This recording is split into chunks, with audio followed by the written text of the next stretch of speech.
അസ്സലാമു അലൈക്കും. Welcome back to another video.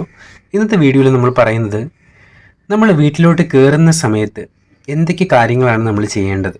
ഒരു 4 കാര്യങ്ങൾ നമ്മൾ ചെയ്താൽ മതി. ആ കാര്യങ്ങൾ ചെയ്തു കഴിഞ്ഞാൽ നമ്മളുടെ വീട്ടിൽ ഖൈറും ബർക്കത്തും ഉണ്ടാവും എന്നുള്ളതാണ്. അപ്പോൾ അതിനു വേണ്ടി നമ്മൾ ചെയ്യേണ്ട 4 കാര്യങ്ങൾ എന്താണ്?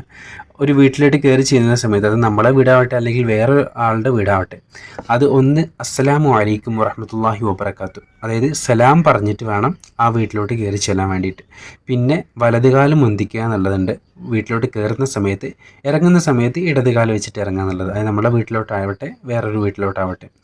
പിന്നെ ബിസ്മില്ലാഹിർ റഹ്മാനിർ റഹീം, ബിസ്മി ചൊല്ലിയിട്ട് വേണം നമ്മൾ കയറാൻ വേണ്ടിയിട്ട്. പിന്നെ ഏതൊരു കാര്യം തുടങ്ങുമ്പോൾ നമ്മൾ ബിസ്മി ചൊല്ലണം എന്നുള്ളതാണോ, അതുകൊണ്ട് തന്നെയാണ് ബിസ്മി ചൊല്ലണം. പിന്നെ സൂറത്തുൽ ഇഖ്ലാസ് പാരായണം ചെയ്യുക എന്നുള്ളതാണ്, അതായത് ഖുൽ ഹുവല്ലാഹു സൂറത്ത്. അപ്പോൾ അതിൻ്റെ പ്രത്യേകത എന്ന് പറഞ്ഞാൽ ആ വീട്ടിൽ ഖൈറും ബർക്കത്തും ഉണ്ടാകാൻ വേണ്ടിയിട്ട് ആ ഒരു സൂറത്ത്, അതായത് ഖുർആൻ്റെ 1/3 ഭാഗം, അതായത് 3 പ്രാവശ്യം ഓതിയാൽ ഖത്തം പൂർത്തിയാക്കുന്ന സൂറത്താണ്. സോ അതുകൊണ്ട് തന്നെ ആ സൂറത്ത് ഓതൽ സുന്നത്താണ്. അപ്പോൾ ഇത്രയും 4 കാര്യങ്ങളാണ് നമ്മൾ ഒരു വീട്ടിലോട്ട് കയറുന്ന സമയത്ത് ചെല്ലേണ്ടത്. അത് നമ്മളുടെ ജീവിതത്തിൽ അത് പ്രാവർത്തികമാക്കാൻ നോക്കുക. അസ്സലാമു അലൈക്കും.